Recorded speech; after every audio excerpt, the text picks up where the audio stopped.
Oi, gente. Estamos aqui para mais um episódio.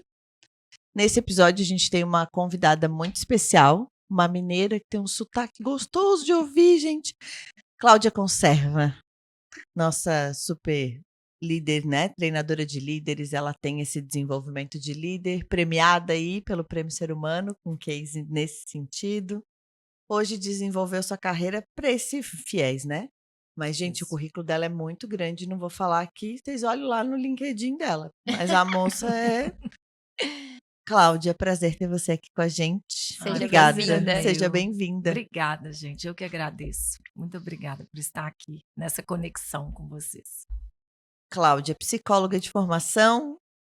Como voltou essa carreira para líderes? Onde você percebeu que aí era um viés para contribuir? Conta pra gente um pouquinho. Bom, sou psicóloga, trabalho há 30 anos em gestão de pessoas e nesse tempo, há 20 anos em posições de liderança, e eu entendi que o líder é quem consegue alcançar todo mundo. A gente não tem muitas vezes braço para chegar em todas as frentes, né, em todas as pontas. E é através do líder que a gente consegue chegar em todos os colaboradores. Não adianta você ter o melhor, mesmo quando você consegue você fazer o melhor programa de treinamento para todo mundo, se não tem uma liderança forte.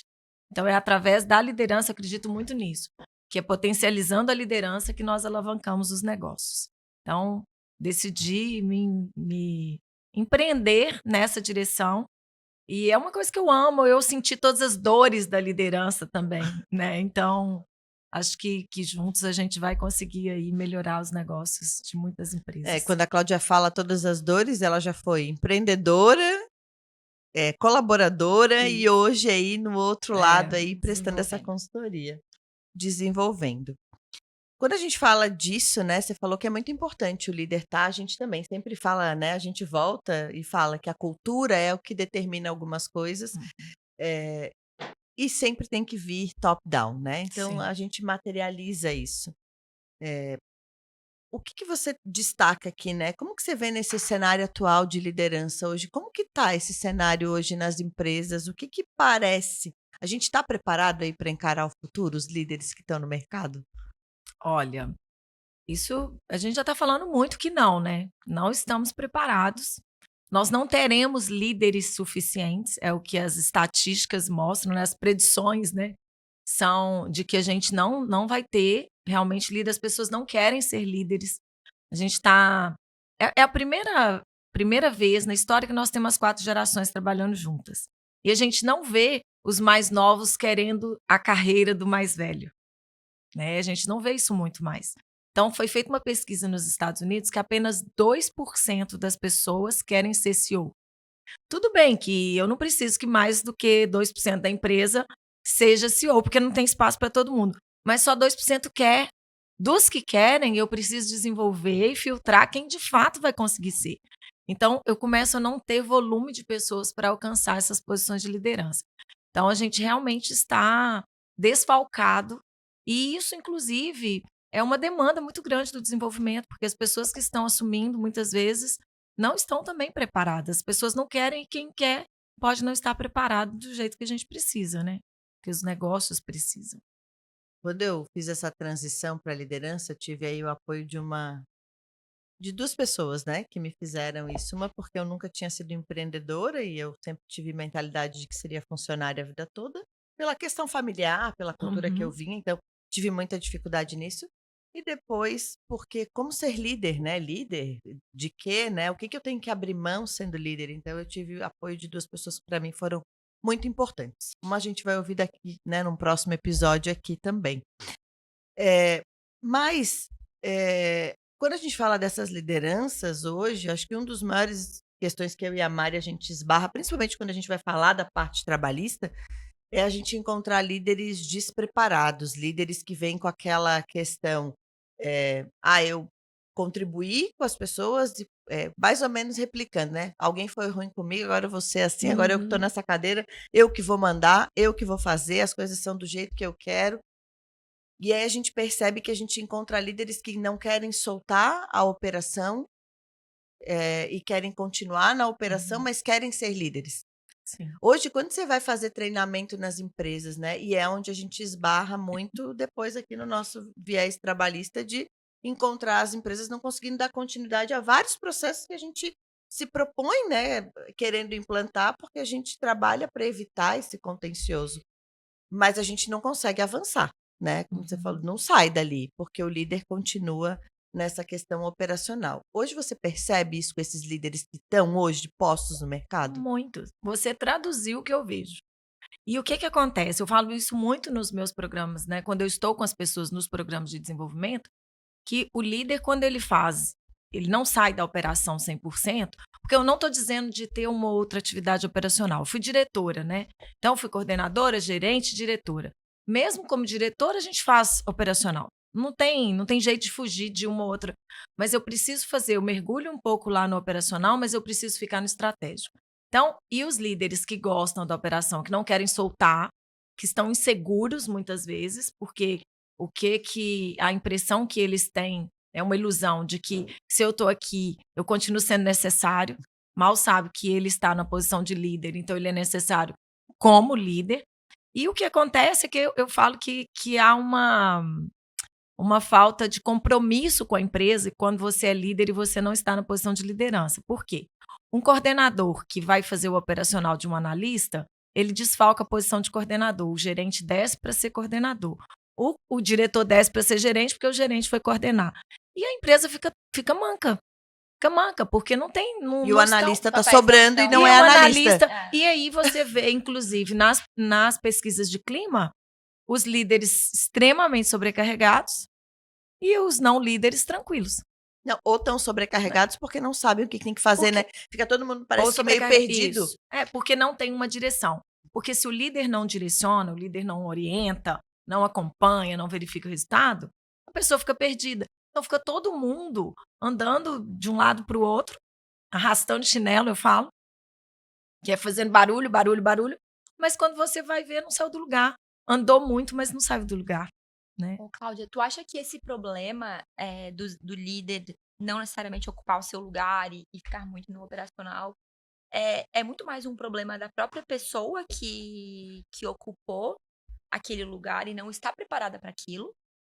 Ou também na escolha da empresa de eleger um líder que não estava preparado, assim, na interpretação dela daquela pessoa, se ela seria um bom líder ou não? Eu tô te perguntando isso porque a gente vê em muitas empresas que acaba que, por exemplo, o melhor vendedor, ele passa a ser líder, mas ele não é líder, ele é um bom vendedor, Isso. ele não sabe ser líder. Uhum. E aí quando ele é colocado na função de chefia, de liderança, ele não sabe, ele não Uhum. ele é um baita vendedor. Então assim, isso é muito comum, né. Muito. E às vezes a empresa faz isso e ele aceita por falta de opção, porque não tem quem colocar. E aí entre trazer uma pessoa de fora e colocar essa pessoa mesmo sabendo que ela pode não ser a mais preparada, prefere arriscar. E aí perde um bom técnico, não ganha um bom líder e perde um bom técnico, né.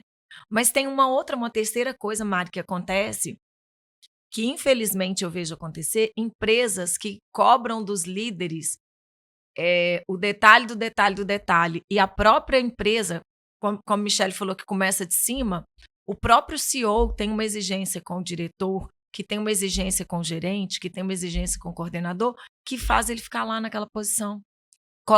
Deixa ele numa posição de muito pouco estratégica, né?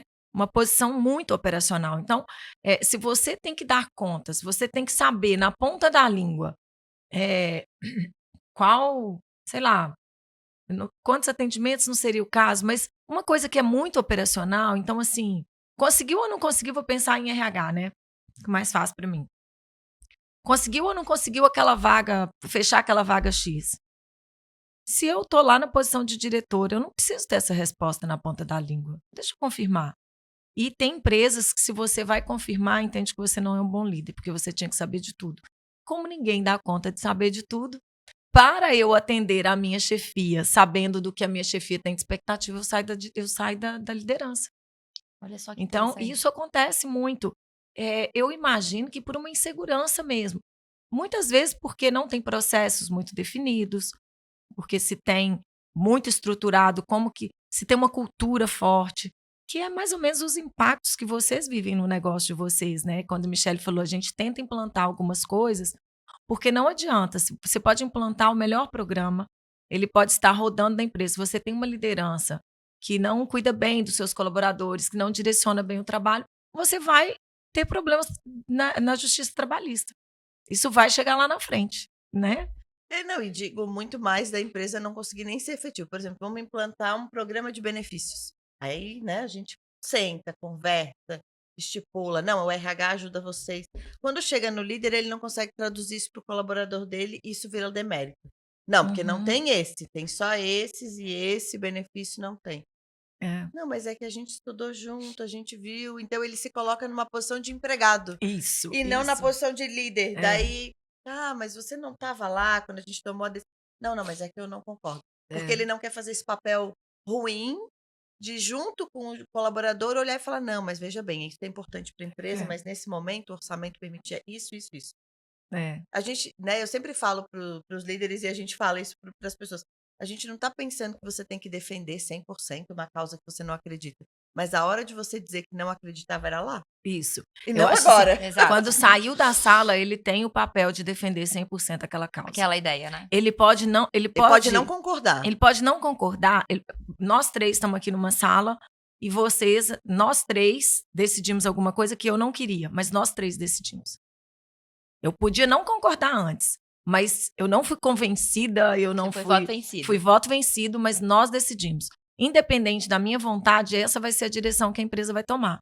Então, como líder, se eu não abraço isso e defendo isso, é onde a cultura enfraquece. Uhum. É onde a cultura. Então, e isso gera uma relação de pouca confiança do liderado com o líder, porque o líder tem papel, isso que você falou, de chegar e falar assim, gente, ele não precisa dizer não tinha orçamento. Gente, olha só. A gente, assim, dentro das possibilidades que nós tínhamos, esse é o melhor custo-benefício. Porque ele tem isso, tem isso, tem isso, tem isso, tem isso. Olha que Então, diferença para falar. é completamente diferente. E uma coisa que você falou, me fez lembrar, que eu falo muito nos programas, falei essa semana com 2 empresas que eu estava, é que o líder não reclama para baixo. Ele não reclama para baixo. Essa é uma máxima, assim, ele não pode se queixar com o colaborador dele. Então, ele não pode dizer que ele não, olha, eu não gostei, mas a Mari e a Michelle decidiram, Mari e Mi decidiram, então eu não concordei. Porque ele quer ficar bem com o time dele. Ele sabe que o time não vai curtir aquela decisão. Ele fala, olha, eu tentei, eu tentei. Eu acho que até num tom de brincadeira, a gente cabe até falar, ó, eu até tentei, gente, mas é o que dá para o momento. Mas não, eu tentei, fui voto vencido, não estou favorável. Põe tudo a perder. Aí não é o programa que descredibiliza, é a empresa toda. na empresa toda. Porque você começa a questionar, mesmo que sem ter consciência disso, de como as decisões são tomadas. Então, elas não estão juntas. Então, essa diretoria tá rompida, tá partida. impondo Essa isso. tá fragilizada. E aí, se a diretoria tá fragilizada, eu naturalmente me fragilizo aqui na minha posição. E aí isso vira uma questão que às vezes a gente vê quando a gente olha o líder. E quando ele faz isso, o que ele não percebe é que isso se volta contra ele em qualquer momento. Ah. Quando ele toma uma decisão com a time dele, que de repente seja o coordenador vai falar o quê para a equipe? Olha, eu fui voto vencido, foi só ele que quis. É. E E vai virando uma reação em cadeia, né? cascateando. Vai E aí cascateando. a gente vai ter N coisas. Pode gerar processo trabalhista? Pode. Mas muito antes de eu chegar no processo, eu já tive absenteísmo, eu já tive turnover, É, eu já teve um perdi clima É que o ruim, processo eu já tive trabalhista, crime ruim. O produtividade. processo O trabalhista processo trabalhista, se for parar pra pensar, nem sempre é o pior. nem sempre é o É. pior. Porque o processo trabalhista tá ali, tu está vendo, tu sabes o valor do que tá discutindo. Agora, o problema silencioso, que não é Uhum. silencioso, mas que ele não é palpável, Uhum. assim, a olho objetivo, ele é muito pior, né? É. Ele talvez Porque te ele tire muito causa- mais dinheiro do que o processo que Com tá ali. certeza. Exatamente. é Que fácil- é muito mais dinheiro do que Inclusive, o processo. Tem esse movimento, né? Começou, foi divulgado a partir dos Estados Unidos, mas que a gente está vendo nas empresas. E eu afirmo, assim, hoje eu não tenho uma equipe abaixo de mim, já tem 1 ano aí que eu estou no meu negócio, mas até então, eu conhecendo a teoria da demissão silenciosa, eu consigo voltar e saber quem estava ali fazendo o suficiente. Então, assim, é como se, todo mundo é muito explorado, todo mundo é muito exigido, então eu vou fazer. Não é, porque às vezes, dá-se a impressão de que a demissão silenciosa está relacionada com havia antes uma exploração e as pessoas tinham que dar o sangue. O que que é a demissão A silenciosa? demissão silenciosa é aquela pessoa que ela não está saindo da empresa, mas também ela não mergulha. Ela não tem o que a gente chama Hum. do sentimento de dono, ela não está comprometida 100%. Ela Ela é faz um número. ela faz o pedaço dela. Sabe e aquele algo a ponto. mais? Porque o que você precisa, que inclusive um líder precisa ser um líder inovador, criativo, pensar em coisas diferentes, processos diferentes. Você também na posição que está, não adianta você falar faça assim. A pessoa é importante, né? O Peter Drucker fala do trabalhador do conhecimento. É importante que aquela pessoa critique o próprio processo. E a pessoa que está em demissão silenciosa, ela não faz isso. Ela faz Ela o que faz tem. o suficiente. Ela não vai deixar de fazer. Se você fala, coloca esse telefone aqui, ela coloca. Mas ela não pensa, mas esse telefone aqui não tá legal, vamos tirar ele de cima da mesa? Uhum. Vamos guardar numa caixinha aqui? Ela não faz esse algo a mais. E isso é muito prejudicial, porque o cliente espera o algo a mais. Exato. E, naturalmente, o ser humano espera o algo a mais, né? Mas ela deixa para fazer qualquer algo a mais fora do trabalho. Então, se você tem um líder que fala, não fui eu, fui voto vencido, você também não tem interesse de estar conectado com esse líder. E aí você começa a diminuir. Não, ou você faz Começa a aquela diminuir. aderência pro líder, que eu costumo chamar do líder paternalista, maternalista, sabe? Que ele mantém todo mundo aqui, Uhum, então ele não aparece o erro de ninguém da equipe dele, porque ele aham, apaga, né, os erros, ele resolve, porque ele tá lá na uhum, operação, né? Então ele resolve o problema do time dele, mas ele não desenvolve as pessoas estão fazendo só o que elas tiveram que fazer, o líder é, tá até aqui, sobrecarregado, as pessoas têm a mesma sensação de que elas são sobrecarregadas, porque elas fazem o que elas uhum, fizeram, foram contratadas para fazer, mas a pessoa não pensa na carreira dela, o líder também não é, ajuda ela a pensar na carreira dela. Quem sofre? Todo mundo. todo A mundo. empresa, ela, e daí É, quando ela vai para uma outra empresa, fala: "Nossa, que líder maravilhoso que eu tive agora". uhum, Mas esse líder, ela tá levando algo a mais. Aonde que estava o é, problema aí nessa é. comunicação? E você sabe que eu fico pensando que são poucas as pessoas hoje que aceitam esse líder que faz isso, porque até esse líder que faz isso, que abraça e que abafa e que corrige, as pessoas não gostam de trabalhar com ele, porque Ah, elas é? não são desafiadas. Desafiado. Então, assim, eu tenho um problema, você resolve. Qual vai chegar a minha vez? Que dia que vai chegar a minha vez de poder resolver alguma coisa? Será que eu vou crescer nesse lugar? Quem quer crescer não vai ficar. E eu não falo crescer de cargo só, não. Não, crescer Crescer profissionalmente. profissionalmente, de expandir, né? Não Eu vai vou ficar. eu vou dizer para você que a minha experiência eu tive muito tempo, né, e aí acredito muito na mentoria para isso, que a minha mentora foi Uhum, muito importante nesses momentos que eu queria gritar, assim, né, tipo: "Ah, o que que eu faço?". Eh, Porque eu vivi num ambiente onde existiam líderes, eu era líder também, que o time estava tranquilo em ser essa pessoa. acomodado A ali. Tipo assim: Uhum. "Ah, não, eu tenho que validar". Eu odiava ouvir essa palavra. "Ai, porque eu vou validar tudo". Gente, se eu tiver que falar e validar tudo que o time que eu tô fazendo faz, pra que eu tenho um time? Uhum. Porque eu vou ter que ler, vou ter que fazer. Uma coisa é quando tu tá ensinando, quando tu tá: "Não, eu vou validar porque eu tô ensinando, tô desenvolvendo". Não, eu vou validar tudo. E aí o que que eu percebia? Que as pessoas que eram boas iam embora, porque elas E queriam mais e elas entendiam que elas não aham. eram valorizadas, porque não tinha protagonismo para É. elas nunca. As que não queriam protagonismo, que estava suficiente, só queriam aumento e que a empresa respondesse com um plano de carreira. "Qual é o plano que vocês têm para mim?". Uhum. Então, E aí o problema não perfis era o plano de carreira, o problema é que elas também não sabiam o que No que elas que queriam da aham, carreira sim. delas, e automaticamente elas queriam que fosse respondido aham. com um salário maior. Então, o salário maior até, né, é salário maior por, É consequência, né. Salário Sim. maior é consequência, né. né, porque nunca me valorizaram, mas o que que você entrega além, Além. Aham. porque para fazer aquilo que você foi contratado para fazer, A é o que eu tabela já salarial É sua espero, tá aqui, é obrigação. isso. Não, você né. foi contratada por 100 para fazer X, ponto. Você vai conseguir subir de nível quando Se você você fizer XY. fizer X, mas e você já está Porque daí é com desenvolvimento, né. potencial pelo menos para aquilo. Como é que eu sei que alguém está com potencial? Então, um líder, por exemplo, ele precisa, dar desafios para as pessoas, para elas evoluírem e para ele perceber se ela está pronta. todo mundo é muito cobrado de ter um sucessor e nem sempre você tem, porque às vezes você está numa posição que a sua equipe está mais júnior e você não encontra. Mas mesmo que você não tenha um sucessor direto, quem que vai ser seu braço direito ou quem é? Só vai saber se você der desafios, se trouxer essa pessoa para uma reunião importante junto, se colocar ela para fazer alguma coisa, acompanhar e orientar. Senão não vai. E as pessoas, essas acomodadas aí que você está falando, porque as que são boas vão embora, né? Vambora. Vão embora, elas E a não vão empresa ficar. perde bons colaboradores. Exato. E às vezes a empresa não sabe onde é que ela tá. Aí Porque daí cria, né? Eu vejo É. porque a gente faz isso. A gente cria todos aqueles programas e fala, nossa, agora a empresa vai. É. Aí Não vai. Vai pra Não, gaveta. vai pra Mas aí gaveta. você Ou pega um líder que se destaca e daí tu olha aquele time e fala, nossa, aquele time vive, mas daí aquele time é abafado porque tem os outros que não fazem. E daí aquele time, inclusive aquele líder, vai embora.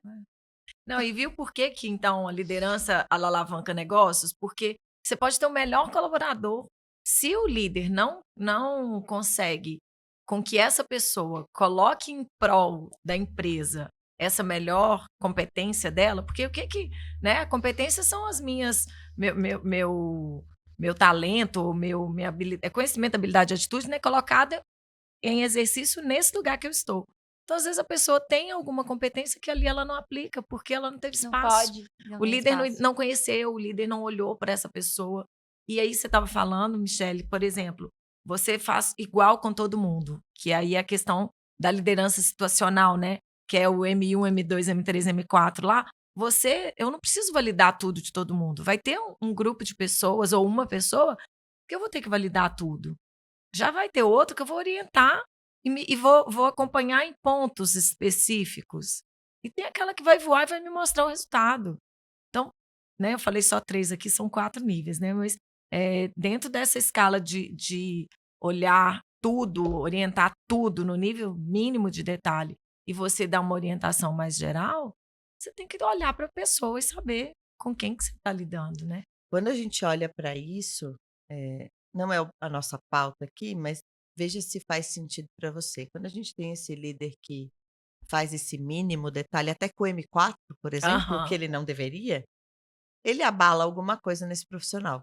com certeza. Talvez esse profissional vai até questionar: "O que que eu estou fazendo aqui? Que tipo de profissional sou eu?" Ou duvidar da capacidade dele. É. Não, e ele vai frustrar, né. Tem a teoria do flow, né, do Mihaly, ela fala isso, né. Então eu tenho aqui, habilidades e eu tenho desafio.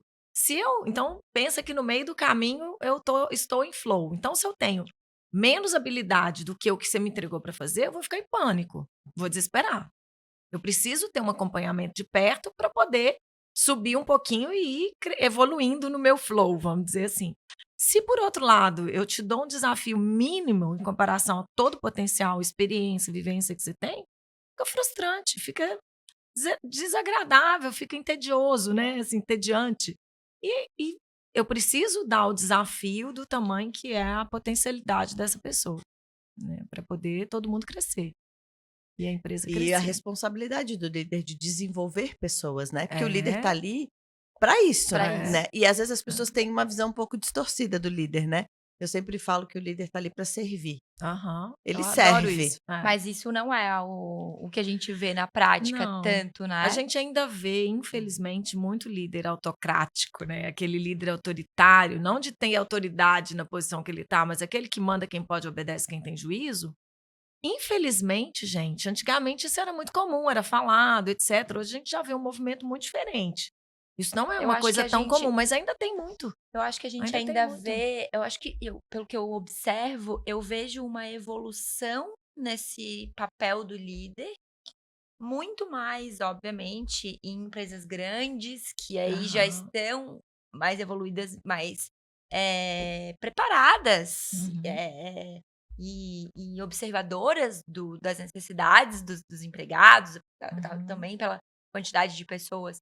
Mas as empresas pequenas e médias, eu ainda vejo muito isso, assim, até na forma como o líder, o gerente, enfim, ele se refere aos seus subordinados. Aham. É uma forma de ser, assim como: "Ah, não, eles são meus, sou eu que mando aqui". Uhum. Então eles não assumem um papel de parceria, de: É. "Ó, eu estou aqui, eu estou num nível superior, mas nós estamos juntos. Uhum. Nós Tal somos uma equipe", quando a né. gente olha para essas empresas de médio e pequeno porte, a gente vê que às vezes o líder, ele como ele não sabe o que ele quer da carreira dele depois, ele tem muito medo de desenvolver as Uhum. É pessoas, que porque também alguém Porque pode alguém parecer pode. melhor do é que que É. ele. também em pequenas, em empresas de pequeno e médio porte, volta para aquilo que eu te perguntei lá no início, né. Uhum. Era o vendedor que se Que destacou, que Que cresceu. virou era líder, bom. então ele não é É, preparado para é. aquilo. Mas a gente ainda vê isso muito hoje, né, assim, ainda tem momentos que você não tem uma pessoa preparada, você pega o mais preparado dentro do que você tem ali, e às vezes a pessoa acredita que vai ser possível, que vai conseguir desenvolver, a gente ainda vê empresas porque nós estamos falando de pessoas, né. Sim. Então, a liderança, assim como qualquer outra competência, ela é um músculo que precisa ser desenvolvido e precisa treinar todo dia, né. Mais ou menos aquela Show. pergunta assim, se você considerar olhar para músculo, o corpo, né, do seu músculo, "Ah, quanto tempo eu preciso para ficar com o meu bíceps bacana? Em 1 ano eu consigo?" Aí pode ser que o personal vai falar assim: "Ah, 1 ano fica bacana. Ah, então eu tenho que considerar que até 1 ano eu tenho que treinar, depois eu posso parar?" Não, não pode Não. parar. Então a liderança é a mesma coisa, como qualquer competência, né. Você tem que estar treinando o tempo todo. E eu brinco com as pessoas que a gente, sendo líder, você está dentro da academia, porque você está ali, você pode só que não pode Não ser pode aquele parar. não pode ser aquele personal que só fala: "Pega esse peso, pega aquele", sem nunca pegar, Se você Sim. não for o né, exemplo, se você não treinar, se né. você não treinar. Pra Ô, gente Clá finalizar, assim, Cláudia, meu Deus, quanto assunto, né. a gente já tá quase brigando pra perguntar: "Vamos tirar para o ímpar?" Vamos, vai. Primeiro fica o convite que a gente vai querer te ver aqui de De novo. novo, com Já tá certeza. E aceito, aí a gente. gente pra gente finalizar para um próximo episódio. Tá. Então, pra gente deixar um gostinho para um próximo episódio.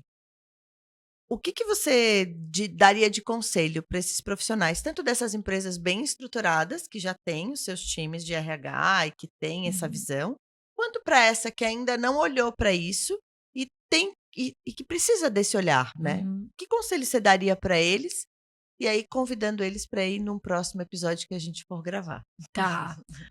Bom, gente, eu acho que assim, a gente começa pelo conhecimento, né. Então, assim como eu vou estudar sobre determinados assuntos, eu acho que esse é um assunto que tem que ser pauta de estudo do líder, a própria liderança, não faltam artigos, eh, pessoas para a gente seguir, livros, é muita coisa que tem mesmo, mas o autoconhecimento, né. Então é olhar para si, eu acho que o líder precisa olhar para si, e muitas vezes a pessoa acha que está fazendo tudo muito certo. Eu estava com uma turma ontem, que o RH falou comigo assim, e a pessoa estava destacando de uma forma negativa, vamos dizer, não sei se é isso que eu poderia dizer, ela estava destacando e a gente trabalhando junto o desenvolvimento, que é ótimo, a pessoa estava em desenvolvimento, mas, o RH falou assim, ela acha que ela é essa pessoa acha que ela é a melhor liderança que nós temos na empresa. Então, às vezes, a gente acha mesmo, por uma defesa, por N fatores, a gente não quer ver a nossa fragilidade. Até um tempo atrás era entendido isso, hoje a gente entende que o líder, mostrar a fragilidade, ele cria essa parceria, Mari, que você falou, porque eu me mostro mais humanizado, nós somos gente, sou gente como a gente, ela é gente como a gente. Então, eu acho que é olhar para si e estudar. Investir no seu desenvolvimento, perguntar para as pessoas de confiança, para quem está mais próximo, "Você acha eu fiz isso, é bom, não é?", para ir tendo uma referência. Então, você vai quebrando um pouco. E para quem já enxergou, né, já viu, como você falou, já está olhando, investe no desenvolvimento, não deixa isso parado, né. Se viu, faz. Se viu, toma uma decisão, não fecha os olhos para aquilo que está vendo, né. E aí a gente tem muita coisa para falar de desenvolvimento da liderança. Muito. Cláudia, obrigada. Obrigada pela Obrigada. tua Foi presença ótimo. aqui. Eu que Fica agradeço. o convite para você voltar, que a gente tem muita coisa para perguntar. Gente, se vocês tiverem qualquer pergunta para Cláudia, tem ali. Cláudia, deixa a tua rede aqui para as pessoas te seguirem, depois vai lá nos stories, mas deixa aqui É. para quem está ouvindo a gente. Ó, eu trabalho basicamente com Instagram e LinkedIn, Cláudia Conserva. No Instagram é conserva_Cláudia. Então sigam ela, perguntem, acionem. A Cláudia também posta muito conteúdo lá na rede. Obrigada Obrigada a vocês por estarem aqui. Deixem um like aí pra gente, deixem as perguntas e os comentários. Ficamos à disposição e a gente volta numa nova conversa com a Cláudia, com certeza. Tchau. Obrigada. Tchau, gente. Tchau.